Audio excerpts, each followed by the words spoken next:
नमस्कार. सागा क्रिएशन्स निर्मित the road taken career path आजच्या भागामध्ये आपलं स्वागत आहे. आजच्या भागामध्ये आज आपण करिअर चॉईसेस या विषयावर एक संवाद साधणार आहोत. हा संवाद साधण्यासाठी आज आपल्याबरोबर आहेत डॉक्टर मेघा देऊस्कर आणि हिमानी रायचूर. हिमानी रायचूर आणि डॉक्टर मेघा देऊस्कर ह्या दोघीही फर्ग्युसन महाविद्यालयात मानसशास्त्र विभागात कार्यरत आहेत आणि त्या दोघींचंही स्पेशलायझेशन काउन्सिलिंग हे आहे. त्या विविध विद्यार्थ्यांना करिअर चॉईसेस आणि स्टडी स्किल्स या विषयावर मार्गदर्शन करत असतात. तर आज आपण त्यांच्याशी संवाद साधूया. करिअर चॉईसेस आणि त्या संदर्भातले विविध मार्ग काय आहेत.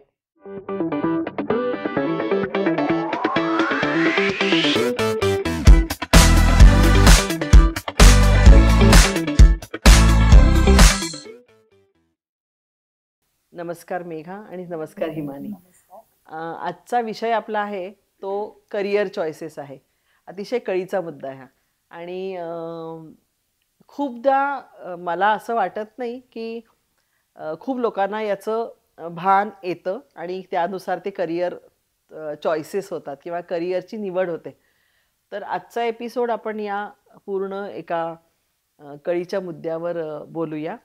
तर आपण सुरुवात करूया. मुळातच करिअर म्हणजे काय आणि ती निवड कशी करायची. तर करिअर म्हणजे काय. खूपदा करिअर म्हणजे आपण अगदी लिमिटेड अर्थाने त्याचा अर्थ समजून घेतो. तो म्हणजे पैसे मिळवण्याचं साधन. की करिअर म्हणजे अशी काहीतरी नोकरी किंवा व्यवसाय करणं, त्यातनं आपल्याला आपण आपलं लाईव्हलीहूड आपण कमवू शकतो, रिसोर्सेस तयार होतो. तेही बरोबरच आहे. म्हणजे आपण प्रामुख्याने करिअर हे यासाठीच करतो. पण केवळ पैसा मिळवण्याचं साधन असं जर करिअरकडे बघितलं तर अनेकदा मग त्यात समाधान मिळत नाही. कारण पैसा मिळवण्याला अनेक स्रोत आहेत. पण तेच साधन जर असं असेल की ज्यात आपली ग्रोथही येऊ शकते, म्हणजे आपल्याला आपल्यामध्ये जे काही अनेक गुण आहेत किंवा टॅलेंट्स आहेत तेही विकसित करायला पोटेन्शियल आहे, बरोबर, ते विकसित करायची संधी आपल्याला त्यातनं मिळते आणि मग त्यातनं जो आपल्याला आनंद मिळतोय असं करिअर हे आपल्याला जास्त समाधान देतं. त्यामुळे करिअर म्हणजे एक असाही मार्ग आहे की ज्यातनं आपला स्वतःचा विकास होऊ शकतो. आपण जे काही सर्वोत्तम बनू शकतो तो बनण्याचा तो मार्ग आहे. आणि अनेकदा खूप लोकांना ही कळकळ असते की मला खरंच काहीतरी समाजासाठी करायचं आहे किंवा समाजामध्ये काहीतरी बदल घडून आणायचा आहे. तर अनेकदा करिअर हा तो मार्ग असतो. म्हणजे शिक्षकी पेशा आहे, डॉक्टर हा पेशा आहे किंवा इंजिनियर सुद्धा आहेत किंवा तुम्ही सायंटिस्ट आहात. कुठल्या ना कुठल्या प्रकारे खरं तर तुम्ही तो समाजामध्ये बदल घडवून आणण्यासाठी प्रयत्न करताय किंवा लोकांचं जीवन अधिक सुखकारक करण्याचा तुम्ही प्रयत्न करत आहात. त्यामुळे करिअर हे पैसा मिळवण्याचं साधन आहेच आहे, पण त्याबरोबर स्वविकासाचंही साधन आहे आणि समाजामध्ये खरंच काहीतरी बदल घडवून आणण्याचंही साधन आहे किंवा आनंद मिळवण्याचं सुद्धा ते एक साधन आहे. आता आपण आज जर बघितलं तर जास्तीत जास्त लोकांना स्वतःच्या कामामधनं एक प्रकारचं समाधान मिळतं किंवा रादर त्याचं थोडंसं गमक असं आहे की जेव्हा आपल्याला आपल्या कामातनं खूप आनंद मिळत असतो तेव्हा आपणही आपल्या सगळ्या क्षमता तिथे वापरतो आणि आपण जास्त वेळ ते काम करू शकतो. आता तुम्ही समजा तुमच्या आवडीचं काम करायला घेतलं तर 10-15 वर्षांनंतर तुम्ही दमता. पण हे जर तुम्ही खूप आवडीचं पॅशनेट तुम्हाला ज्या गोष्टीबद्दल वाटत असतो तर तो जर नेमका करिअर पाथ तुम्हाला निवडता आला तर तुम्ही 30-40-50 वर्ष अतिशय चांगलं काम करू शकता. तर त्यामुळे करिअर चॉईस हे फारच खरंच तुम्ही म्हणता तसं कळीचा मुद्दा आहे आज. आणि याला स्वतःला ओळखणे आणि करिअर चॉईस करणे, करिअरची निवड करणे ह्याची काही हे आहे, त्याचं कनेक्शन आहे काही. हा, कधी कधी असं होतंय की असा सगळा विचार न करता एखाद्या क्षेत्रामध्ये उडी घेतली जाते आणि जवळजवळ वयाची 30शी किंवा 35शी येते आणि त्यावेळेला मग मागे वळून बघताना असं वाटतं की अरे आपण हे असं निवडायला नको होतं. मग त्यावेळेला ते असे चॉईसेस मुलं का करतात तर कधी कधी just because friends are taking up, म्हणजे पिअर प्रेशर ज्याला आपण म्हणतो किंवा ते नुसतं बाकीचे लोक म्हणतायत म्हणून तिकडे जायचं. कधी कधी लादलेलं सुद्धा असतं. म्हणजे ते मूल वेगळ्या कोणाच्या तरी, म्हणजे पालकांच्या किंवा वेगळ्या कोणाच्या तरी अपेक्षा पूर्ण करण्यासाठी ते करत असतं किंवा कधी कधी फक्त ग्लॅमरसाठी किंवा त्या त्या क्षेत्राबद्दल एक आकर्षण नुसतं वाटतंय म्हणून त्याच्यात उडी घेतली जाते. बरोबर. किंवा आजकाल आता म्हणजे सोशल मीडियाचा पण खूप प्रभाव असतो की त्यावरती काय पब्लिश होणारी ही व्हिडिओज आहेत ज्यातनं खूप ते इन्स्पिरेशनल वाटतात आणि म्हणून असं वाटतं की अरे हां मला असं व्हायचं आहे. पण यामध्ये म्हणजे मला ते खरंच जमणार आहे का किंवा मला ते खरंच करायला आवडणार आहे का याचा विचार केलेला नसतो. सो अशा अनेक भुरळ पडणाऱ्या गोष्टींमधनं की ही बाह्य आकर्षण आहेत नाही का. पण मग आपण आता त्या स्किल्सकडे येऊया. त्याच्यासाठी काही स्किल्स आहेत. त्यामुळे त्याच्यात काही गोष्टींचा पूर्ण विचार करून मग तुम्ही एखादं करिअर निवडणं अतिशय गरजेचं आहे. कारण म्हणजे चुकीच्या करिअरची खूप मोठी किंमत आहे ना की म्हणजे आमच्याकडे कॉलेजमध्ये अनेक मुलं काउन्सिलिंगला जी येतात ते प्रामुख्याने त्यातला मोठा गट हाच असतो की करिअरचा निर्णय चुकलेला असतो. की 10वी नंतर साधारणतः टिपिकली असं असतं की 11वी 12वी सायन्सला गेलोय किंवा IITची तयारी करतोय किंवा CETची तयारी करतोय आणि मग त्या 2 वर्षामध्ये अतिशय म्हणजे हॉरिबल जातात ती 2 वर्ष की ते झेपत नसतं, ते नुसतंच टेन्शन येत असतं, खूप त्रास होत असतो, खूप मानसिक त्रास होत असतो आणि बाकीचे पुढे जात आहेत आपण मागे राहतोय असं सगळं असंही चालू असतं, ही स्पर्धा चालू असते. त्यामुळे एक तर ती म्हणजे वर्ष तुमची वाया जातात की तुम्ही चुकीच्या शिक्षणामध्ये ती वर्ष वाया घालवलेली आहेत. पैसा वाया गेलेला असतो म्हणजे फीजही आपल्याला माहिती आहे सगळ्या गोष्टींच्या फीज खूप आहेत. सो आर्थिकही तुमचं नुकसान होतं. सगळ्यात मोठा तोटा मला असं वाटतं की तुमच्या सेल्फ कॉन्फिडन्सवरती होतं की मला जमत नाही असं वाटतं की याच्या उलट एखादी दुसरी गोष्ट तुम्हाला खरं तर खूप छान जमणार असते. आणि सगळ्यात मला वाईट एका गोष्टीचं वाटतं की हे असं मुलं असतं की जे 10वी पर्यंत अतिशय उत्तम अभ्यासाने केलेला असतो, खूप छान चमकलेलं असतं आणि मग 11वी 12वी मध्ये काहीतरी चुकतं, करिअर चॉईस चुकतो. मग म्हणजे मी अशी अनेक उदाहरणं ऐकलेली आहेत की ज्यांनी 10वी मध्ये अतिशय उत्तम मार्क मिळवले आणि मग बाकीच्या सगळ्या करिअरच्या वाटा आपल्यासाठी ओपन राहाव्या हा विचार करून 11वी 12वी सायन्सला गेले. पण तिथे गेल्यानंतर तिथनं 11वीचं जे मॅथमॅटिक्स आहे ते अजिबात झेपलंच नाही. जेव्हा कॅल्क्युलसला सुरुवात झाली तेव्हा लक्षात आलं की आपल्याला या क्लासेसमध्ये काहीच कळत नाहीये आणि मग त्यातनं सेल्फ कॉन्फिडन्स खूप कमी झाला. म्हणजे लक्षात घेण्यासारखा मुद्दा असा आहे की इथे ॲबिलिटीचा काही हे नाहीये, कमतरता नाहीये की त्या मुलाकडे तेवढं इंटेलिजन्स नाहीये किंवा तेवढं ती बौद्धिक क्षमता नाहीये असं नाहीये, पण तो पाठ चुकलेला आहे. काही वेळेला तर याहीपेक्षा दारुण परिस्थिती असते. 12वीलाही मार्क चांगले मिळतात, त्यानंतर फर्स्ट इयरला गेल्यानंतर मग लक्षात येतं की आपण जो मार्ग निवडलाय तो आपला नाहीये आणि मग कधी कधी असं होतं की इतके पैसे पालकांनी घातलेले असतात की त्यातनं जी गिल्ट येते त्यातनं मग मुलं तेच कंटिन्यू करतात की जाऊ दे आता मग इथपर्यंत आलोय तर आता ग्रॅज्युएशन करून टाकूया. पण मग ती सगळी वर्ष अशी असमाधानामध्ये बिना आनंदाची जातात. हो, बिना आनंदाची अगदी खूप त्रास होतो. आणि मग असं काउंटर फॅक्च्युअल मनात विचार येत राहतात की अरे आपण ते केलं असतं तर काय झालं असतं किंवा कोणीतरी मग त्यांच्या मित्रमैत्रिणींपैकी कोणीतरी करत असतं त्यांना जे हवंय ते आणि मग तो आनंद सगळा बघून त्यांना मनात अरे आपण ते केलं असतं किती काय झालं असतं. ती किंमत फारच मोठी असते. हो, आणि काही वेळेला म्हणजे मी अशी मुलं पाहिली आहेत की मग त्यांनी जे फार विचार न करता जे करिअर पाथ निवडलंय ना ते कम्प्लीट करायला त्यांना खूप वर्ष पण लागतात. म्हणजे जे 4 वर्षात 5 वर्षात शिक्षण पूर्ण झालं असतं त्यात इतके बॅकलॉग एटीकेटी करत करत त्यांना ते 7 वर्ष अगदी म्हणजे 7 वर्ष इंजिनिअरिंगला घालवलीत अशी मी मुलं खूप पाहिली. आणि मुख्य म्हणजे त्याचा परिणाम त्यांच्या होणाऱ्या एम्प्लॉयबिलिटीवर पण होतो. तुम्हाला मार्कशीट मध्ये दिसतात ना ते. इतकी वर्ष लागली 12वी नंतर फर्स्ट इयरला तुम्ही या वर्षी ऍडमिशन घेतली पण तुमचं ह्या वर्षी ग्रॅज्युएशन पूर्ण झालं. प्रश्न विचारलेच जातात साहजिक. एवढी वर्ष का. पण मग त्याच्यासाठी काही टेक्निक्स आहेत की स्वतःला कसं ओळखायचं आणि ते स्वतःला ओळखून त्या दृष्टीनं करिअर चॉईस करायचा किंवा करिअरची निवड करायची अशासाठी काही टेक्निक्स आहेत. बरोबर. तर आज आम्ही जे ठरवून आलोय की ज्या 3 महत्वाच्या मुद्द्यांवर आपल्याला बोलायचं तर त्यातला एक आहे ॲबिलिटी, दुसरा आहे इंटरेस्ट आणि तिसरं आहे आपली पर्सनॅलिटी. तर ह्या तिन्ही गोष्टींवर आपल्याला सारखं वेटेज मला वाटतं दिलं पाहिजे आपण हे बोलत असताना, कारण हे तिन्ही मुद्दे तेवढेच महत्वाचे आहेत. तर आता पहिला मुद्दा आहे ॲबिलिटीचा, की तुम्हाला ती क्षमता आहे का नाही. मगाशी हिमाली म्हणाली की काहीतरी तुम्हाला खूप असं प्रलोभन आहे ते, की ते खूप अट्रॅक्टिव्ह वाटते, की हे किती ग्लॅमरस करिअर आहे म्हणून तुम्ही त्यात उडी घ्यायचा प्रयत्न करता, पण ती क्षमता कदाचित तुमच्याकडे नसते. म्हणजे नुसतंच तुम्हाला अट्रॅक्टिव्ह वाटतंय, पण तुम्हाला ते तेवढं टॅलेंट पाहिजे त्या फील्डमध्ये जाण्यासाठी, तेवढ्या लेवलचं टॅलेंट तुमच्याकडे नाही. तर त्या ॲबिलिटीज आपल्याला पण आजमावता येतात. थोडासा ॲबिलिटीबद्दल तुम्हाला ना एक अंदाज हा तुमच्या शाळेमध्ये येतो. शाळेमध्ये तुम्हाला कोणत्या विषयांमध्ये गती आहे, की तुम्हाला आता इव्हन सायन्समध्ये जरी आपण बघितलं तरी काही मुलांना त्यातल्या त्यात बायोलॉजीमध्येच मार्क छान पडतात आणि they struggle with physics and chemistry. आणि काही मुलांना ह्या अगदी विरुद्ध असते, की त्यांना फिजिक्स केमिस्ट्रीमध्ये खूपच गती असते पण बायोलॉजीमध्ये अगदीच नसते.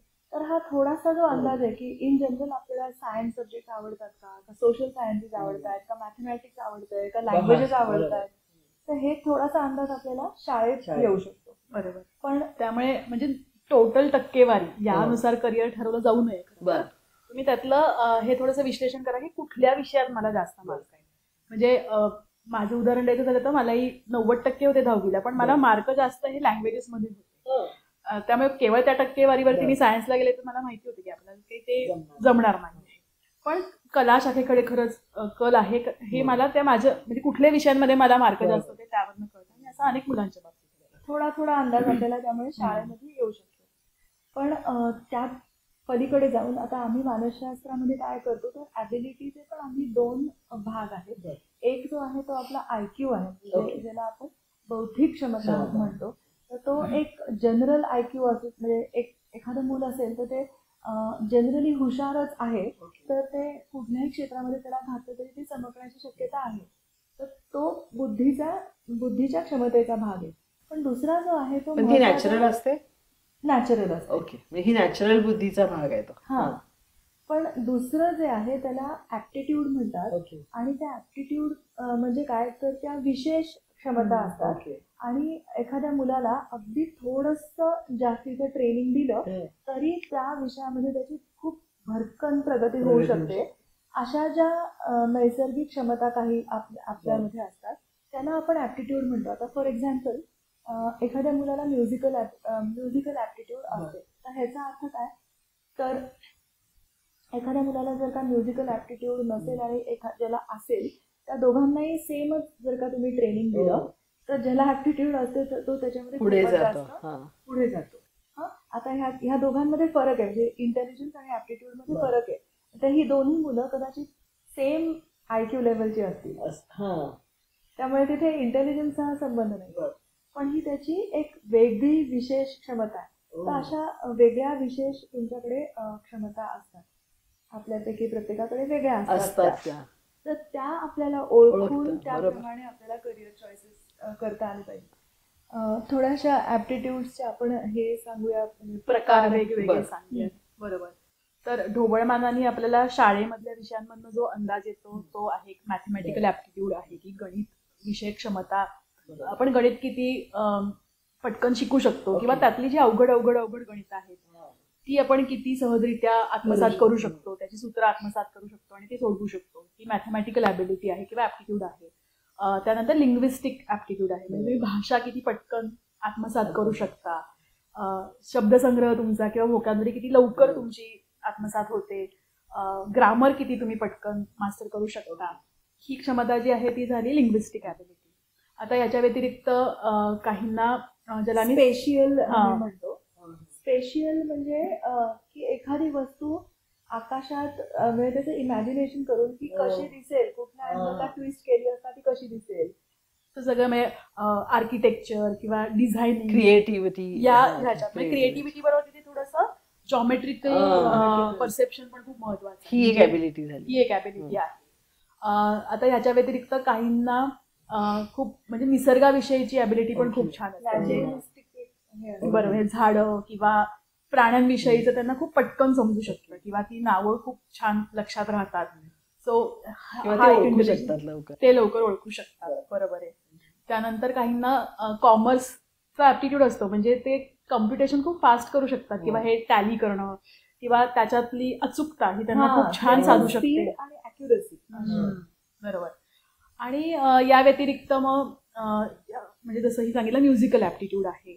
काहींचा त्याला कायनेस्थेटिक ॲबिलिटी म्हणतात. बॉडी त्यांना अशाच ह्याच्यामध्ये जास्त गती असते की सुंदर सुंदर एक्सरसाइजेस करणं किंवा स्पोर्ट्समध्ये किंवा डान्स मुवमेंट्स हे बॉडीशी रिलेटेड असतात. आणि आता याच्या पलीकडे जाऊन असेही आहेत ना, याही ॲबिलिटीज धरल्या जातात की काहींचा इंटरपर्सनल इंटेलिजन्स खूप छान असतो, की समोरच्या माणसाला त्याच्या मनात काय, म्हणजे साधारणतः त्याच्या बॉडी लँग्वेज वरनं गेज करता येणं की अच्छा मूड कसा आहे, त्यानुसार काय कम्युनिकेशन करायचं. हेही मॅनेजमेंट सारख्या करिअरमध्ये खरं तर हा आवश्यक ऍप्टिट्यूड जास्त लागतो. सो हेही ऍप्टिट्यूडचे बरेचसे प्रकार आहेत. की आता हे पण असतं ना की त्या इंटरपर्सनल मध्ये मनकवडा असणं तर तो पण एक आहे आणि स्ट्रीट स्मार्टनेस पण, कोणाशी कसं डील करायचं. एक्झॅक्टली. पण तो स्ट्रीट स्मार्टनेस हा मला वाटतं सगळ्याच करिअरमध्ये जास्त आवश्यक आहे. नाही तर आता तेच आता पुढे आपल्या डिस्कशन मध्ये हे येणारच आहे की काही करिअर पाथ्स असे असतात की जिथे त्या टाईपच्या स्ट्रीट स्मार्टनेसची तुम्हाला विशेष आवश्यकता नसते आणि काही ठिकाणी मात्र खूप असते. आता तुम्ही फॉर एक्झाम्पल मार्केटिंग सारखं कुठलंही क्षेत्र तिथे तुम्हाला अतिशय जास्त त्या ॲबिलिटीची गरज असते. पण हे जर तुम्ही आता फॉर एक्झाम्पल लायब्ररी सायन्स आणि यू बिकम अ लायब्रेरियन किंवा अशा टाईपचं असेल तर तुम्ही तुमच्या ह्याच्यात बसून काम करणं अपेक्षित असतं. तर तिथे स्ट्रीट स्मार्टनेस तुम्हाला नसेल तर चालू शकतं. बरोबर. किंवा सायंटिस्ट आहेत की त्यांचं ते लॉजिकल थिंकिंगच खूप स्ट्रॉंग लागतं आणि तुम्हाला म्हणजे मे बी एकांतातच तुम्ही तुमचे खूप प्रयोग करणं, डिस्ट्रॅक्शन फ्री एन्व्हायरमेंटमध्ये तुम्ही ते करत राहणं हे जास्त आवश्यक असतं. आता ॲबिलिटी झाली पुढे. आता ॲबिलिटी आणि ॲप्टिट्यूड आता आपल्याला थोडासा अंदाज, जसं मी म्हणलं तसं शाळेत येतो मार्गाने, पण त्यानंतर जाऊन तुम्हाला जर का हे विश्लेषण हवं असेल की नक्की कुठे आहे माझी ॲप्टिट्यूड, तर त्याच्यासाठी आमच्यासारख्या मी आता ह्या कॉलेजमध्ये म्हणा किंवा पुण्यात अनेक ठिकाणी ॲप्टिट्यूड टेस्टिंगचे सेंटर्स आहेत. तर साधारण 9वी 10वी 11वी 12वी ह्या दरम्यान तुम्ही जाऊन तुमची ॲप्टिट्यूड टेस्ट करून घेऊ शकता. त्यामुळे मग तुम्हाला एक नक्की अंदाज येतो की अरे आपण आपली कुठली ॲप्टिट्यूड जास्त छान आहे असं. आणि तो रिपोर्ट सुद्धा इंटरप्रिट करताना तुम्हाला थोडी काळजी घेतली पाहिजे. म्हणजे तो रिपोर्ट जो असतो तो असा आपण कुठल्याही वेगळ्या एखाद्या परीक्षेचा रिपोर्ट नाहीये तिथे अरे मला कमी मार्क पडले मग त्याचं वाईट वाटलं पाहिजे असं नाहीये. तो रिपोर्ट तुम्हाला हे सांगतो की तुमच्या नैसर्गिक क्षमता ह्या क्षेत्रात आहे, त्यामुळे ज्या क्षेत्रात त्या नाहीयेत त्याचं वाईट वाटून घेण्याचं काही कारण. तिथला तो काउंट असेल तो कमीच असेल त्या विषयाच्या रिलेटेड. एक्झॅक्टली. म्हणजे पालक जेव्हा आमच्याकडे येतात तेव्हा आम्ही त्यांना तेच सांगतो की आता तुमच्या मुलाचं समजा ही स्पेशल ॲप्टिट्यूड खूप छान आहे, म्हणजे आम्ही सांगतोय की साधारण आर्किटेक्चर म्हणा किंवा इंटिरियर डिझाईन किंवा डिझाईन इन जनरल ह्या क्षेत्रामध्ये ते मूल छान पुढे जाऊ शकतं. तर मग त्याचं न्यूमेरिकल ॲप्टिट्यूड कमी आली ह्याबद्दल खेळ करून काही पॉईंट नाही. हे आपल्याला फक्त हे दाखवतंय की कोणत्या क्षेत्रात छान करू शकतो. तर त्या सगळ्या चाचण्या आपल्याकडे अवेलेबल आहेत. आणि मला असं वाटतं की जर का तुम्हाला थोडंसं कन्फ्युज वाटत असेल की आपण काय नक्की निवडायला पाहिजे तर ती ॲप्टिट्यूड टेस्ट करून घेणं हे खूप फायद्याचं आहे. त्याच्यानंतर मग ॲप्टिट्यूड टेस्ट सुद्धा न करता समजा तर ते कसं ओळखायचं, पण ते त्यासाठी काय पुढे त्याच्या स्किल्स आहेत अजून. बरोबर. तर आता ॲबिलिटी झाली. ॲबिलिटी मध्ये 2 भाग आपण बघितले, एक तुमचा इंटेलिजन्स आहे, दुसरं तुमचं स्पेशल ॲबिलिटी ॲप्टिट्यूड आहे. आता ह्यानंतर थोडासा आपल्या स्वतःच्या इंटरेस्टचा पण आपल्याला विचार करायला लागतो. म्हणजे ना काही मुलांना असं असतं की त्यांच्याकडे तो इंटेलिजन्स आहे, ॲप्टिट्यूड पण आहे, पण त्यांना नाहीये त्याच्यात इंटरेस्ट. असंही होऊ शकतं. हे खूप इंटरेस्टिंग गोष्ट आहे. किंवा समजा कॉमर्स, तर एखादं मूल ते कॉमर्सचे जे प्रश्न असतात त्या ॲप्टिट्यूड टेस्टमध्ये सगळे एरिया आम्ही चेक करणार. त्याच्यात जो कॉमर्सचा एरिया आहे त्यात त्या मुलाचा स्कोर खूप छान येतो, पण त्याला इंटरेस्ट नसतो. अकाउंट्स काही आवडत नाही, ह्या असे विषय इकॉनॉमिक्स ते आवडत नाही. सो तो असा मेळ असायला पाहिजे की जिथे तुमची ऍप्टिट्यूड आहे आणि जिथे तुम्हाला इंटरेस्ट पण आहे, ह्या दोन्ही गोष्टी असतील ते खरं तिथे तुम्हाला बरोबर. आणि वाईस वर्सा पण होऊ शकतं. म्हणजे खूपशी मुलं सांगतात की आम्हाला कम्प्युटर्स खूप आवडतात, म्हणजे कम्प्युटरचं सगळं आवडतं. ही आवड असणं आणि ते जमणं हे दोन वेगळे भाग ते एका करिअर मध्ये त्याचं रूपांतर करणं. उलटही होऊ शकतं की तुम्हाला इंटरेस्ट आहे पण त्याचा ऍप्टिट्यूड नाही, किंवा तुम्हाला ऍप्टिट्यूड आहे आणि इंटरेस्ट. तर ते दोन्हीचा मेळ पाहिजे की ते तुम्हाला जमतंय पण आणि तुम्हाला ते करायला आवडतं पण. तर आवड असेल तर तुम्ही त्या करिअरमध्ये टिकून राहता किंवा तुम्ही लॉंग रन मध्ये ते करिअर तुम्ही छान करू शकता. नाही तर अनेकदा असं होतं की ऍप्टिट्यूड आहे पण इंटरेस्ट नसेल ना, तर मग करिअर्स खूप बदलली जातात की ठीक आहे हे केलं, म्हणजे एखादा कोर्स कम्प्लीट केला, 1 वर्ष जॉब केला, पण नाही मन रमत आहे त्याच्यात, मग दुसरं काहीतरी शोधलं जातं. त्यामुळे ह्या दोन्हीचा मेळ असेल तर तुम्ही म्हणजे तुम्ही प्रोडक्टिव्ह पण जास्त राहू शकता आणि तुम्ही तुमचं जास्त देता पण, कारण की तुम्हाला ते आवडतं पण. न दमता तुम्ही काम करू शकता कारण तुम्हाला ते खूप इंटरेस्ट वाटत असतो त्याच्यामध्ये. जसं आपल्याकडे ज्ञान प्रबोधिनी आहे किंवा आमच्या सर्व्हिसेसमध्ये, तर जिथे जिथे ही सेंटर्स चालतात तिथे ह्या दोन्ही गोष्टींचा विचार केला जातो. जशा ऍप्टिट्यूड साठी चाचण्या आहेत तशाच इंटरेस्ट साठी चाचण्या आहेत. ओके. आणि त्याच्यामध्ये आम्ही काही एरियाज बघतो. फॉर एक्झाम्पल काही लोकांना सोशल काहीतरी म्हणजे लोकांशी ज्याच्यात सतत संबंध येईल, लोकांशी सतत बोलावं लागेल असं आवडतं काही मुलांना. आणि काही मुलांना एकट्यामध्ये एकांतात काम करणं जास्त आवडतं.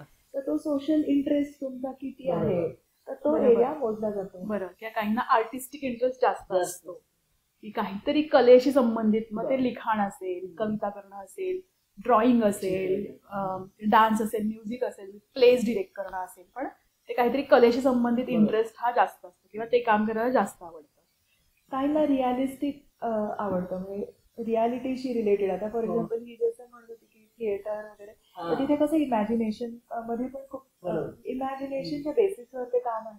पण काहींना अगदी रिअल काम असं आवडतं, बँकिंग सारखं की फॅक्च्युअल अगदी आहे, किंवा टेक्निकल काम खूप आवडतं असं. काहींना इन्व्हेस्टिगेटिव्ह आवडतं, म्हणजे त्यांचं आवडच अशी असते की सतत काहीतरी शोधून काढायचं. तर तिथे त्यांना रिसर्च मध्ये काही करता आलं. मग आता इंटरेस्ट आणि ॲबिलिटी किंवा इंटरेस्ट आणि ॲप्टिट्यूड ह्या 2 टेस्ट झाल्यानंतर किंवा त्या टेस्ट केल्या की मग साधारणपणे आपल्याला एक अंदाज येतो स्वतःचा. म्हणजे आम्ही सजेस्ट करताना हे सांगू शकतो की बाबा ह्या क्षेत्रामध्ये जर काही हा व्यक्तीने काम करिअर करायचं ठरवलं तर त्यांचे चान्सेस ऑफ सक्सिडिंग जास्त आहेत. ओके. मग त्यामुळे त्या टेस्ट झाल्या तर जास्त फायदा तिथपर्यंत. त्याच्यानंतर हो बरोबर आहे. हां, म्हणजे यू कॅन सजेस्ट. हां, हे सजेशनच आहे. तर आपण हे बघितलं की ॲबिलिटी म्हणजेच इंटरेस्ट आणि ॲप्टिट्यूड. हां, तर मग त्याच्यानंतर मग काय भाग येतो या दोघांनंतर? ॲबिलिटी मध्ये आपण इंटेलिजन्स आणि ॲप्टिट्यूड आणि इंटरेस्ट हा तुमचा ह्या 2 बघितल्या. आता तिसरं जे आहे ते पर्सनॅलिटी, की तुमची स्वतःच जे एक व्यक्तित्व असतं आणि तुम्हाला काही विशिष्ट सिच्युएशन्स ह्या जास्त आवडत असतात, तिथे तुम्ही स्वतःला जास्त चांगलं एक्सप्रेस करू शकता. पर्सनॅलिटीचाही तुम्हाला विचार करावा लागतो करिअरचं चॉईस करताना. गुणवैशिष्ट्य तुमची काय आहे, पर्सनॅलिटी म्हणजे थोडक्यात तुमची गुणवैशिष्ट्य काय आहे. सो त्याचाही संबंध करिअरशी असतो, कारण तुमच्या गुणवैशिष्ट्याला मॅचिंग तुमचं करिअर असेल तर पुन्हा तुम्ही तिथे जास्त रमता किंवा तुम्हाला तिथे जास्त कॉन्ट्रीब्यूट पण करता येतं. पण फारच विसंगती असेल, म्हणजे फॉर एक्झाम्पल मार्केटिंगचा जॉब आहे आणि मी अगदीच अंतर्मुखी व्यक्ती आहे, तर मग किती त्रास होणार ना की मला ते कौशल्य शिका पण की अरे बोलायचं कसं, आणि ते मनापासून तर आवडत नाही. एक्झॅक्टली. आणि त्या तुमच्या खरं तर पर्सनॅलिटी ही इनबिल्ट असते त्या व्यक्तीची. दोन्ही असते, म्हणजे जेनेटिकली ती डिटरमाइन होते आणि ते लहानपणाच्या अनुभवांमधनं पण ती विकसित होत जाते. पण समजा तू म्हणालीस तसं की मार्केटिंग सारखा विषय आहे किंवा मार्केटिंग सारखं करिअर आहे आणि त्याच्यामध्ये मग खूप तुम्ही इंट्रोवर्ट असाल किंवा तुम्हाला सोशलायझिंग जास्त आवडत नसेल तर नक्कीच अवघड जाईल. म्हणजे एखाद्या एक्स्ट्रोवर्ट माणसाला ते तेवढं सहजता जी येते ती अगदी खूप येणार नाही. अंतर्मुखी व्यक्तीला ती सहजता नसेल, तो Okay. शिकेल, तो हा. करेल पण कदाचित तो Okay. प्रभावीपणे ते करेल पण हा. पण ती जी सहजता आहे ना हा. ती जाते आणि त्यातला आनंद जात असतो. आनंद जातो. एक्झॅक्टली. बरोबर, म्हणजे त्याला ताण येत असेल दिवसाच्या बरोबर. शेवटी, अरे बापरे किती माणसांशी हा. आपण बोललो, पण एक्स्ट्रोवर्ट माणसाला तसं त्याला उलट मे बी एनर्जाईज वाटेल की अरे किती लोकांना भेटलो. आता एक साधं उदाहरण बघूया आपण की ह्याच्याशीच निगडीत की तुम्ही इंट्रोवर्टेड आहात का एक्स्ट्रोवर्टेड आहात. हा, आता आपण दोन मुलांचं उदाहरण घेऊया. एकाला दोघांनाही लिंग्विस्टिक ॲबिलिटीज आहे, दोघांनाही लँग्वेजेसमध्ये त्यांचं ॲप्टिट्यूड लँग्वेजमध्येच आहे आणि दोघांचा इंटरेस्ट पण लिंग्विस्टिकच काहीतरी करण्यामध्ये आहे. हा, पण त्यातला एक जण हा खूप एक्स्ट्रोवर्टेड आहे, त्याला खूप लोकांमध्ये वावरायला आणि असं सगळं आवडतं, आणि दुसरा खूप इंट्रोवर्टेड. तर जो इंट्रोवर्टेड आहे त्याला जर तुम्ही अशा ड्रामा, थिएटर, आर्ट किंवा जिथे भाषेचा वापर केला जातो अशा ठिकाणी जर तुम्ही त्याला मुद्दामून काहीतरी करायला लावलं तर त्याला ते जड जाणार. पण ह्याच्याच विरुद्ध त्याला जर ट्रान्सलेशन मध्ये की जिथे तो शांतपणे बसून एकटा काम करतो, पण तो मुळात इंट्रोवर्टेड आहे, त्यामुळे त्याची पर्सनॅलिटी कशी आहे त्याप्रमाणे त्याच ॲप्टिट्यूड आणि त्याच इंटरेस्ट असताना सुद्धा तुमच्या पर्सनॅलिटी प्रमाणे तुम्हाला काम मिळालं तर तुम्ही जास्त छान कराल. याच विरुद्ध हा जो एक्स्ट्रोवर्टेड मुलगा आहे त्याला जर तुम्ही ड्रामा, थिएटर ग्रुपमध्ये किंवा अशा ठिकाणी की जिथे भाषेचा खूप वापर केला जाणार आहे तर तिथे तो छान फ्लरिश होतो. म्हणजे आता आपण ऍप्टिट्यूड पाहिली, इंटरेस्ट पाहिला आणि पर्सनॅलिटी पाहिली. तर ह्या सगळ्यांचा मेळ आणि ह्या सगळ्यांच्या काय म्हणूया त्याला, हे सगळं ज्याला ओळखता आलं तर त्याची पहिली करिअरची पायरी तिथं तयार होतो. हा बेस आहे करिअरचा. बरोबर. आता पुढे काय मग? आता जसं म्हणजे पर्सनॅलिटीचे पण काही प्रकार सांगते की जसं हे इंट्रोवर्जन एक्स्ट्रोवर्जन आहे. आता खूप सारी गुणवैशिष्ट्ये आहेत पण साधारणतः करिअरशी ज्याचा संबंध असतो तो काहींना नवनवीन अनुभव घ्यायला खूप आवडतो. म्हणजे ते व्यक्तिमत्वातला तो एक भाग आहे की त्यांना उलट रुटीनचा कंटाळा असतो, चॅलेंजेस. हा रुटीन, आणि याच्या उलट काहींना ते रुटीन असलेलं छान वाटतं. सो आता यानुसार सुद्धा तुम्ही कुठल्या करिअरमध्ये रमाल हे वेगळं आहे. ज्यांना रुटीन आवडतं त्यांना तो फिक्स जॉब नक्की आवडेल की हा सकाळी 10 वाजता ऑफिसला पोहोचायचं, 6 वाजता ऑफिस संपणार आहे. पण ज्याला रुटीन आवडत नाही त्याला ते काम अतिशय कंटाळवाणं वाटेल, त्याला रोज वेगळी चॅलेंजेस असलेलं जास्त आवडेल की अरे हा आज काय 6 वाजता उठून कुठेतरी प्रवासाला जायचंय, मग तिथे एक ट्रेन संपायचंय, मग दुसरा दिवस काही नाही पूर्ण आरामाचा आहे, मग तिसऱ्या दिवशी वेगळंच काहीतरी आहे. सो हाही एक व्यक्तिमत्वामधला भाग आहे. किंवा काहींना असं खूप डिटेलिंगकडे त्यांचं लक्ष असतं की जसं बँकिंग सारखं काम आहे की ते अगदी निगुतीने करतील, ते म्हणजे अगदी बिनचूक करायचा प्रयत्न करतील. तर काहींचं तेवढं असं ऑर्गनाईज नसतात, त्यांना शिकायचं ओव्हरऑल गोष्टींकडे. ओके. हा एक फरक आहे. किंवा काहींचा नेचर असं एक खूप कणखर असतं की म्हणजे पोलीस सारखं करिअर आहे म्हणा किंवा आर्मीतलं स्ट्रॉंग आहे की तिथे तुम्हाला तुमचं असं खूप हळूवार संवेदनशील मन असं उपयोगाचं नाहीये, पण तिथे तुम्हाला तो कणखरपणाच पाहिजे. सो ते काही करिअरशी रिलेटेड आहे. तर काही करिअर्समध्ये उलट असं थोडंसं संवेदनशील तुमचं स्वभाव हवा की जसं टीचिंग आहे किंवा तुम्ही नर्सिंग सारख्या करिअरमध्ये काउन्सिलिंग सुद्धा आहे. सो मेडिकलमध्ये पण मेडिकलमध्ये ही ॲबिलिटी आली पण सेन्सिटिव्हिटी पण जास्त हवी नाही का? हो, हे सगळंच आलं त्याच्यामध्ये. बरोबर. सो त्यामुळे त्या म्हणजे व्यक्तिमत्वाच्या सुद्धा आणि चाचण्या आहेत की ज्यातनं आपल्याला कळू शकतं की आपलं स्वभाव कसा आहे किंवा आपलं व्यक्तित्व कसं आहे, आणि मग त्यानुसार सुद्धा आपलं कुठलं करिअर आपल्याला छान सूट होईल. तर या तिन्हीचा मिलाफ असलेलं करिअर खरं तर तुमच्यासाठी सर्वोत्तम असतं. म्हणजे ह्या तिन्ही गोष्टी ओळखता आल्या पाहिजेत. समजा टेस्ट नाही केली तरी सुद्धा आपण आज जे बोलतोय याच्यावर स्वतः सतत विचार करणं आणि आपल्याला सारखं जोखत राहणं, बरोबर, हे करता आलं पाहिजे नाही. बरोबर. आणि इतरांकडनं पण फीडबॅक आपण. अगदी खरंय. कारण त्या म्हणजे आणि मला असं वाटतं की यामध्ये पेरेंटल रोल पण जास्त महत्वाचा आहे. What do you think about it? तुमचं काय मत आहे किंवा तुमचं ऑब्झर्वेशन काय आहे? करिअर्सच्या बाबतीत तर खूपच आहे पॅरेंटल रोल महत्वाचा. कारण जसं अगदी सुरुवातीला आपण बघितलं की अनेकदा करिअर्स ही पॅरेंटल प्रेशर्स मधनं पण केली जातात. की पॅरेंट्सची इच्छा असते की बाबा त्यात ती चूक आहे असं नाहीये की बाबा पॅरेंट्स जनरली हे बघतात की असं काय करिअर आहे की जे सेफ आहे की तुम्हाला इन्कम मिळेल. सो हल्ली मी एक असं बघतीये ट्रेंड की अगदी दोन्ही म्हणजे अगदी आई वडील दोन्ही डॉक्टर जरी असतील तरी ते नाही लागत आपल्या मुलांना. त्यांना दे आर व्हेरी ओपन की तुला जे काही हवंय ते तू कर. आणि जिथे तुला असं वाटतं की तू फ्लरिश होणार आहेस ते करिअर तू हा, निवड, त्याला आमची ज्याला काही हरकत आनंद नाही. मिळणार आहे. हा. नाही, याच्या संदर्भात मला एक आता आठवलं, म्हणून आपला जो पहिला एपिसोड आहे तर त्याच्यातला आमचा जो मित्र आहे विवेक शिवदे, तो एक बेस्ट एक्झाम्पल आहे. विवेकच्या घरात 8 डॉक्टर्स आहेत. विवेक स्वतः एमटेक IIT बॉम्बेचा एमटेक आहे तो. पण जेव्हा त्याच्या लक्षात आलं की मला माउंटेनिअरिंग करायचं आहे, तेव्हा खरंच त्याच्या आईवडिलांनी सपोर्ट केला. आणि जसं आपण म्हणलं की अं, त्याला आनंद कशात आहे, खरं तर हे दोन्ही दृष्टीनं सेफ नाही आहे. एकतर म्हणजे आर्थिकदृष्ट्याही आणि फिजिकली सुद्धा हॅझार्डस आहे. नेचर आणि क्लायमेट म्हणजे वातावरण आणि हवामान केव्हा प्रतिकूल होईल सांगता येत नाही, तरी सुद्धा ते खूप सपोर्ट करतात. खरं तर हे एक फार मोठं उदाहरण आहे. हल्ली मी असं खरंच बघतीये समाजामध्ये की मला असं वाटतं की खूप लोकांनी ही उदाहरणं बघितली आहेत की करिअर चॉईसेस लादून केल्यामुळे त्या मुलाला जे काही त्रास होतो त्यातनं डिप्रेशन येतं कधी कधी, तर ते नकोय ऑफकोर्स पालकांना. आणि त्यामुळे आणि दुसरं असंही मला असं वाटतं की असं खूप आपल्याला उदाहरणं खूप रुटीनली दिसायला लागली आहेत की वेगळ्या वाटा किंवा जेव्हा आपण ऑल्टरनेटिव्ह करिअर म्हणतो तर तशी निवडून खूप उत्तुंग यश मिळवलेली मुलं आणि तशी उदाहरणं आपण पाहिलेली आहेत. त्यामुळे मला असं वाटतं की हल्ली पालकांमध्ये तेवढा ओपननेस आहे. बरेच जण सांगत असतात की आमचं काहीही म्हणणं नाही, आम्ही आमच्या घराण्यात कितीतरी पिढ्या किंवा कधी कधी असं की आम्ही सगळे नोकरदार वर्ग आहोत, पण आता तुला जर का एंटरप्राइज काहीतरी करायचं असेल तर yes we give our full support. तर तो पालकांचा रोल तर फारच बरोबर. आणि अजून एक याच्या जोडीने मला असं वाटतं की पॅरेंटल रोल हा पण आहे की एक्सपोजर द्या मुलांना सगळ्यांना.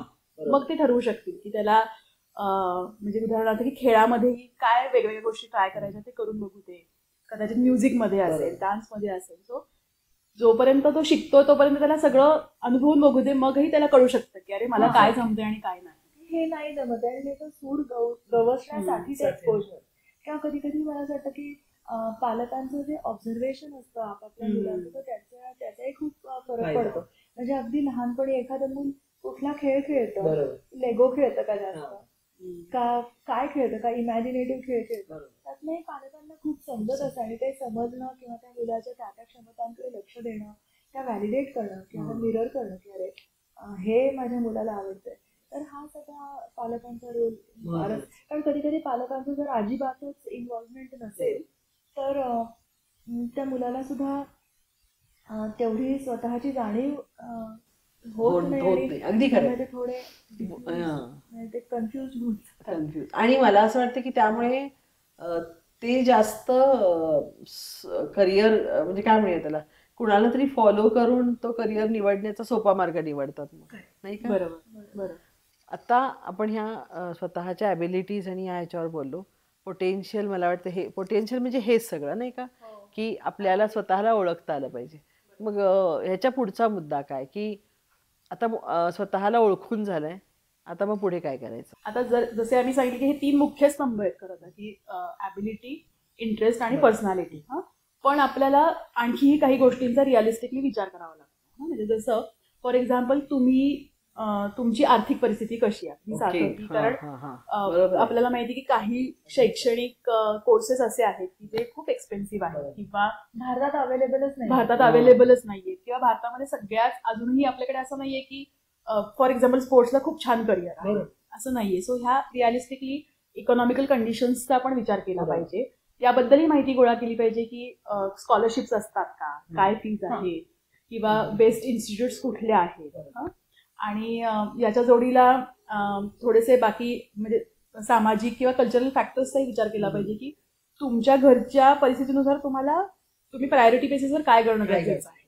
म्हणजे कदाचित अशी परिस्थिती असते की हो तुम्ही आधी कमवणं म्हणजे लवकरात लवकर कमवणंच गरजेचं आहे. सो त्यानुसार तुम्ही आधी पहिला मार्ग ठरवा आणि मग तुम्ही कदाचित काही वर्षांनी ते करता करता तुम्हाला जे दुसरं करायचं आहे त्याचं तुम्ही शिक्षण चालू ठेवू शकता. किंवा ही जे म्हणते त्याच मुद्द्याला जोडून माझ्याकडे काही उदाहरणं अशी आहेत की एस्पेशली MBA करताना तुम्हाला 3 व्हर्टिकल्स मध्ये तुम्ही करू शकता. MBA तर फायनान्स आहे किंवा HR आहे, मार्केटिंग आहे. तर ते स्पेशलायझेशन निवडायच्या आधी काही मुलं साधारण 2 ते 3 वर्ष वर्क एक्सपिरियन्स घेतात. म्हणजे त्यांचं जे काही झालेलं असतं बरोबर. इंजिनिअरिंग कॉमर्स जे काही झालेलं असतं त्यानंतर ते 2 ते 3 वर्ष वर्क एक्सपिरियन्स घेतात. ते काम करताना त्यांना समजायला लागतं की अरे आपल्याला फायनान्स आवडणार आहे का, किंवा आपल्याला HR आवडणार आहे का, आपल्याला मार्केटिंग आवडणार आहे, आणि मग त्याप्रमाणे MBA ला जाताना त्यांचं स्पेशलायझेशन करतो. तर आपली परिस्थिती काय आहे, आपल्याला आता वर्क एक्सपिरियन्स घेणं आधी गरजेचं आहे का आधी शिक्षणच कम्प्लीट करणं गरजेचं आहे आणि मगच आपण कामासाठी तयार होऊ शकतो. तर तो निर्णय थोडासा ह्या बाकीच्या सगळ्या परिस्थितीचा विचार करून पण घेतला. आणि याला आपण प्रेफरन्सेस किंवा स्वतःचे काय म्हणूया त्याला, एक स्वतःची प्रेफरन्सेस जास्त होईल नाही का, म्हणजे हा शब्द जास्त योग्य होईल नाही का. आणि स्वतःच्या म्हणजे स्वतःला आपल्याला काय करायचंय आता या घडीला हेही ओळखता आलं पाहिजे. आता काही वेळेला जसं आपण फायनान्शियल हा एक विचार केला तसं काही वेळेला ते कोर्सेस खूप डिमांडिंग असतात. आता आमच्या सायकोलॉजीमध्ये असं एक आहे की MA झाल्यानंतर MPhil करणं हा एक पाथ असू शकतो, किंवा MPhil न करता इतर शॉर्ट टर्म कोर्सेस करून मग काउन्सिलिंग मध्ये उतरणं हा एक वेगळा मार्ग असू शकतो. तर MPhilचा कोर्स हा बराच डिमांडिंग आहे.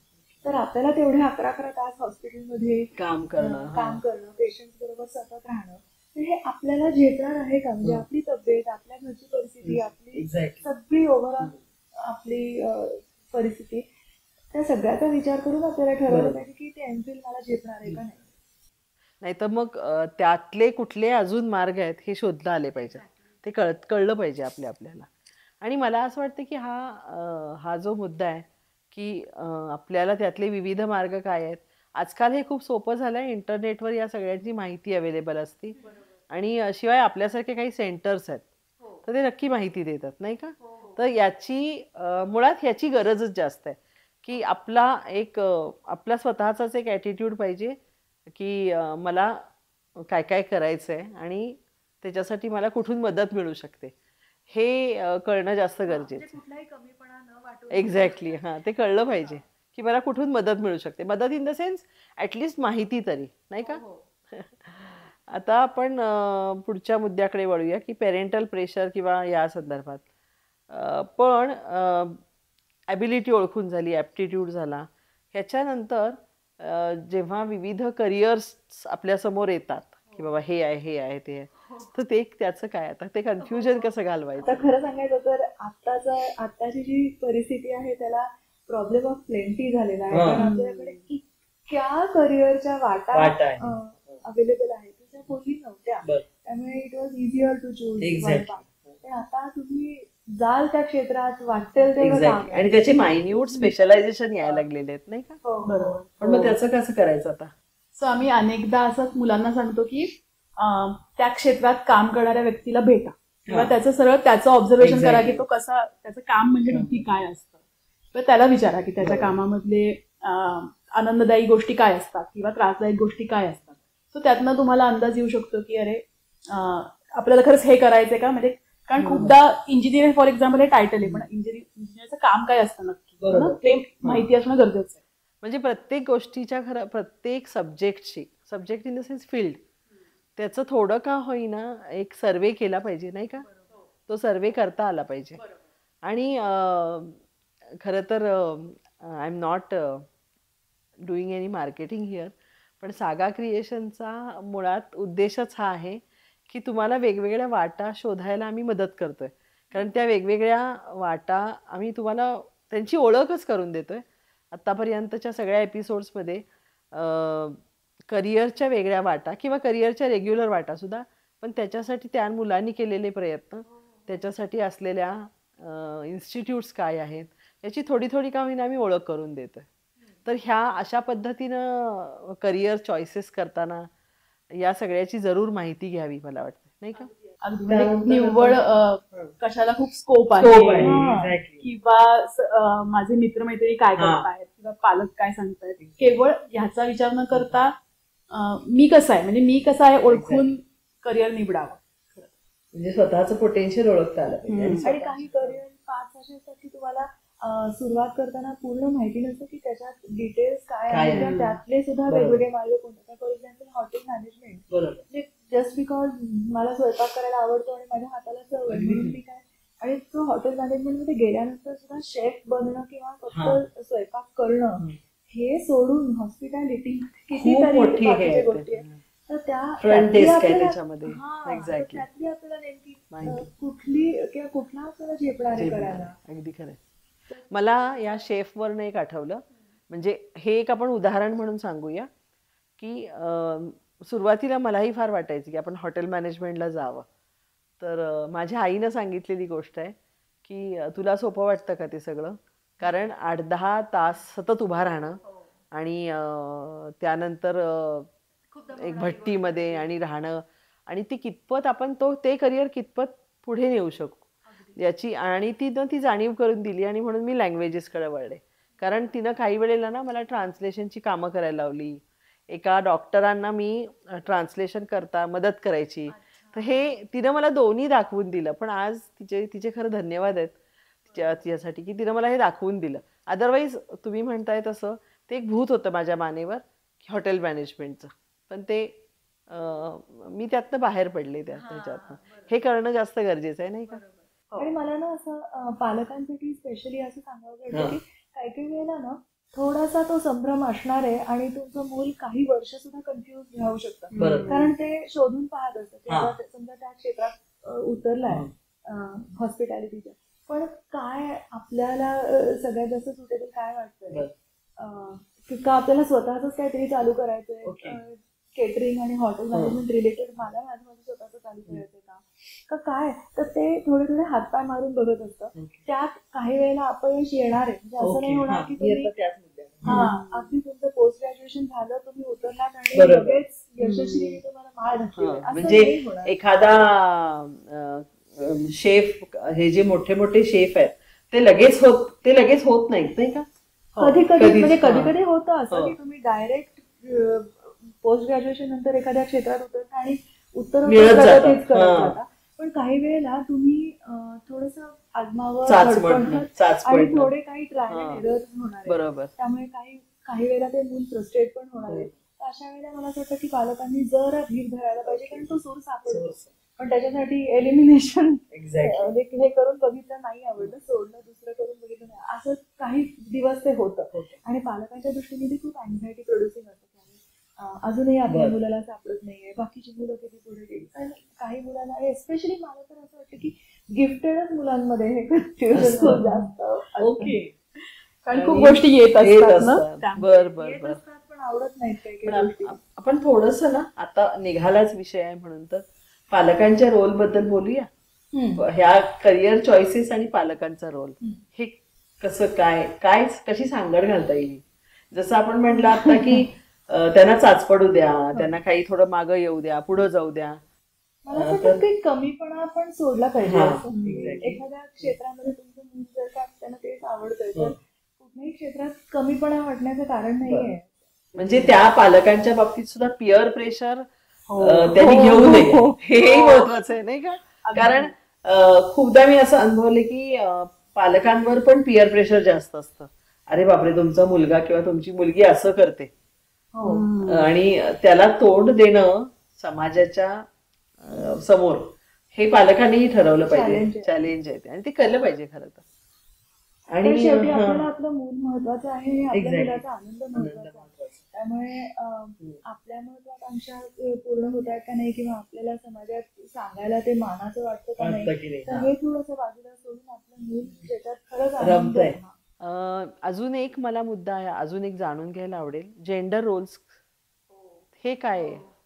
कारण जेंडर रोल्स मध्ये पण करिअर चॉईसेसचा हे जास्त आहे, नाही का? हो, खूप कसं आहे, म्हणजे आपण म्हणतो की समानतेचा जमाना आहे, आणि खरंच आहे की आज मुली किंवा स्त्रियाही जवळजवळ सगळंच करिअर्स करू करतात.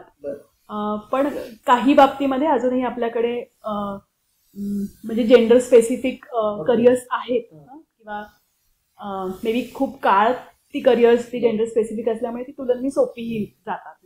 फॉर एक्झाम्पल आपण पाहतो की जनरली नर्सरी स्कूल किंवा याच्यात स्त्री टीचर्स मुली जास्त आहेत आणि ते खूप सहजतेने ते काम करू शकतात. आणि माझ्याकडे तर करिअर काउन्सिलिंगला येताना अनेक खरं तर पॅरेंट्स सुद्धा हे सांगतात की म्हणजे आमच्या कम्युनिटीमध्ये मुलींना हे अलाउडच नाही, त्यामुळे तुम्ही हे मार्ग सांगूच नका. अरे बापरे. So, पण ही फॅक्ट आहे आपल्याकडची की माझ्या माहितीत एक साधारण 45 उलटून गेलेल्या एक अत्यंत प्रथितयश डॉक्टर होत्या आणि त्यांनी मला असं सांगितलं की गेली 20 वर्ष 20हून जास्त वर्ष माझ्या मनात एक खंत आहे की मला मेकॅनिकल इंजिनियर व्हायचं होतं पण in the community it was not allowed कारण मुलगी म्हणली की डॉक्टर एक वेळ ठीक आहे पण तू पण ते इंजिनियर पॅन्ट शर्ट घालून त्या गाडीच्या खाली ती जाऊन काम करेल आणि ते जास्त मेल डॉमिनेटेड आहे ते क्षेत्र की जिथं तिला सततच पुरुषांबरोबर वावरावं लागेल. पण 20-25 वर्ष ती ती खंत खंत घेऊन राहिली. राहिली. म्हणजे ह्या क्षेत्रात अत्यंत चांगलं यश मिळवल्यानंतर तर सुद्धा सुद्धा मनात exactly. ती खंत खंत राहिली. राहिली. आणि आता मला वाटतं ह्या गोष्टी थोड्या थोड्या सुरू झाल्यात हो. की पालकांनी या अशा पद्धतीचे जे करिअर आहेत त्यात मुलींनाही जाण्याची संधी देत आहेत. आपण परवानगी नको म्हणूया पण संधी देत आहेत. आता आणि for example, same time classical मुलांना dance पण होता. आहे. क्लासिकल डान्स एखाद्या बरोबर मुलाला आवडत अगदी असेल. खरंय. हा तर हा तर काही हल्ली ते Resistance सुरू असू झालाय तो शकतो. ट्रेंड. मला वाटतंय की आपण याच ह्याच्यावर असं हे करूया की पालकांनी स्वतःच्या मुलांचं इंटरेस्ट ओळखणं जास्त गरजेचं आहे. हो ना? हो बरोबर. आणि ते मुलं मग आपोआप शोधायला लागतील हळूहळू की त्यांना स्वतःला काय हवंय. पण यात पालकांचा सपोर्ट फार महत्वाचा आहे. खूपच महत्वाचं आहे. तर आज आपण ॲबिलिटी, ॲप्टिट्यूड, इंटरेस्ट, पर्सनॅलिटी सगळ्यात महत्त्वाची या विविध विषयांवर बोललो. बाकीचे सोर्सेस सोशिओ कल्चरल फॅक्टर्स खूप आहेत. आणि काही वेळेला आणि हा एक मुद्दा मला थोडा ॲड करायचा आहे. मगाशी तो आपला ह्याच्यात झाला की आपल्याकडे अजूनही भारतासारख्या ठिकाणी आर्थिक परिस्थिती मुळे काही वेळेला खरंच ते करिअर आपण करू नाही शकत. म्हणजे अगदी छोटंसं उदाहरण द्यायचं झालं तर खूप वाईट परिस्थितीत एखादं मूल असेल आणि त्याला नाटकासारखं किंवा नृत्यासारखं एखादं करिअर असेल तर ते मागं पडतं.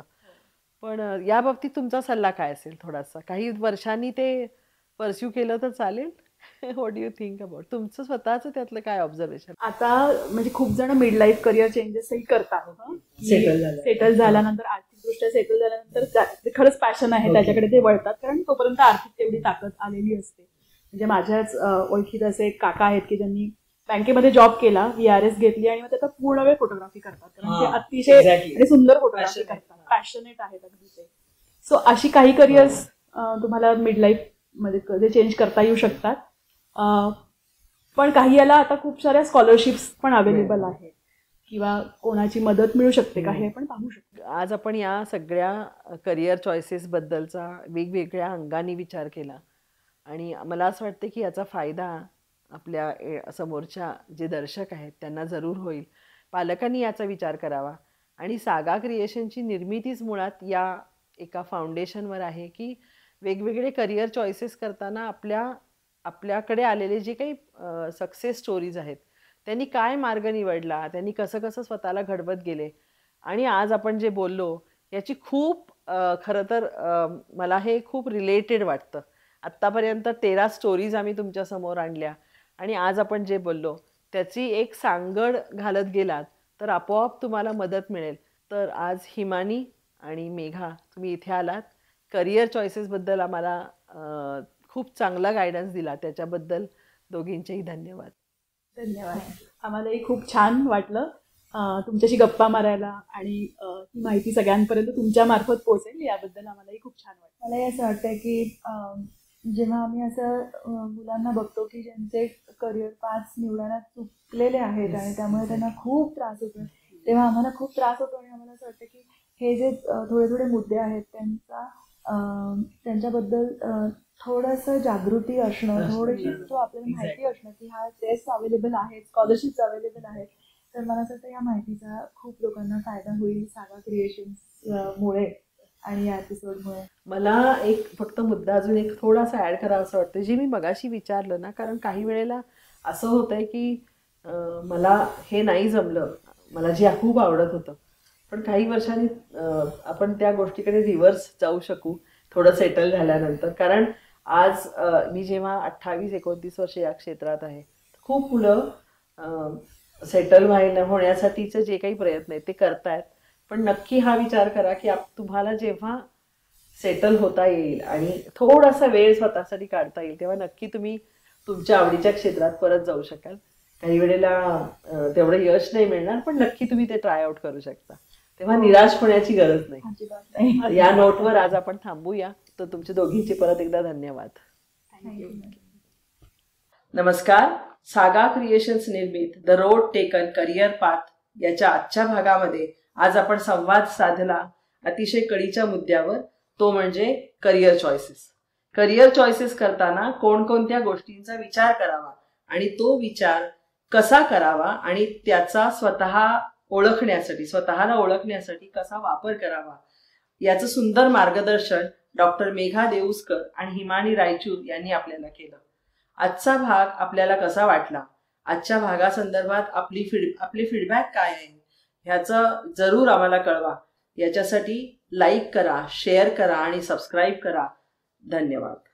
सागा क्रिएशनचे मला खूप मनापासून आभार मानायचे आहेत, कारण आज करिअर निवडताना, करिअर चॉईस करताना आपण कुठल्या कुठल्या मुद्द्यांचा विचार केला पाहिजे याबद्दल बोलण्याची आम्हाला संधी दिली आणि हा महत्त्वाचा निर्णय खूप लोकांनी खूप चांगला घ्यावा आणि ज्या ज्या क्षेत्रामध्ये तुम्हाला जायचंय त्या क्षेत्रात तुम्ही मनापासून आनंदाने जावं आणि तुमचं एक खूप लॉंग आणि सक्सेसफुल करिअर तुम्हाला मिळावं असं आम्हाला वाटतं.